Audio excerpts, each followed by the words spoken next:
Hello मित्रांनो, ऋषभ पंतने उत्तराखंड सरकारच्या बाबतीत एक ट्विट केलेलं आहे रात्री काल 1 वाजता. आणि त्या ट्विटमुळे सध्या सोशल मीडियावर फक्त ऋषभ पंतचीच चर्चा चालू आहे. असं काय म्हटलं तर उत्तराखंड सरकारच्या बाबतीत ते ट्विट बघितलं, त्याच्यामध्ये खूप साऱ्या चुका आहेत, स्पेलिंग मिस्टेक आहेत. बऱ्याच जणांचं म्हणणं आहे की ऋषभ भाऊ काल रात्री 1 वाजता टाकून बसले होते, त्यांनी टाकलेले असल्यामुळेच काहीतरी कार्यक्रम झालेला आहे.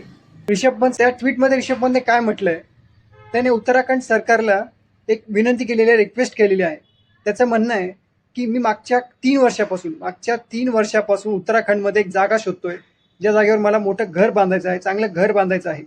पण 3 वर्षापासून मला चांगली जागा मिळत नाही आहे. उत्तराखंडचाच आहे, मला उत्तराखंडसाठी काहीतरी करायचं आहे, उत्तराखंडच्या क्रिकेटसाठी काहीतरी करायचं आहे आणि त्याच्यासाठीच मला एक जागा हवी आहे.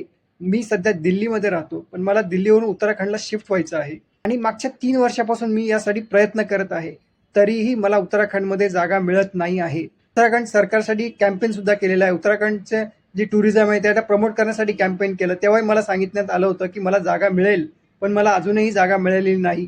त्याच्यामुळे त्यांनी उत्तराखंड सरकार आणि उत्तराखंडचे मुख्यमंत्री पुष्कर धामी यांना ट्विट केलेलं, यांना टॅग केलेलं आहे आणि सांगितलेलं आहे की मला जागा मिळवून द्यावी. ह्याच ट्विटमुळे सोशल मीडियावर राडा झालेला आहे.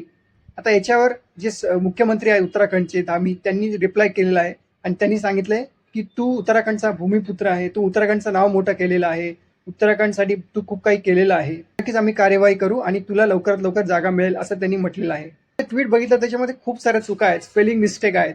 बऱ्याच जणांचं म्हणणं आहे की ऋषभ भाऊ काल रात्री 1 वाजता टाकून बसले होते, त्यांनी टाकलेले असल्यामुळेच काहीतरी कार्यक्रम झालेला आहे.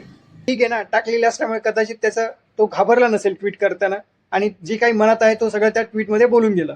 आपली सिस्टम बघा कशी झालेली आहे. म्हणजे आपल्याला आता सोशल मीडियावर आपले प्रॉब्लेम टाकावे लागत आहेत आणि सोशल मीडियावर सोल्युशन बघावं लागत आहे. सोशल मीडियावर काही सोल्युशन भेटते का नाही, म्हणजे आपल्या सिस्टममध्ये आता आपल्याला सोल्युशन भेटणार नाही का? तुम्हाला या ट्विटबद्दल काय वाटतं? हे ट्विट खरंच असेल का, की काही हॅक वगैरे झाला असेल अकाउंट आणि त्यातून हे ट्विट आलं असेल?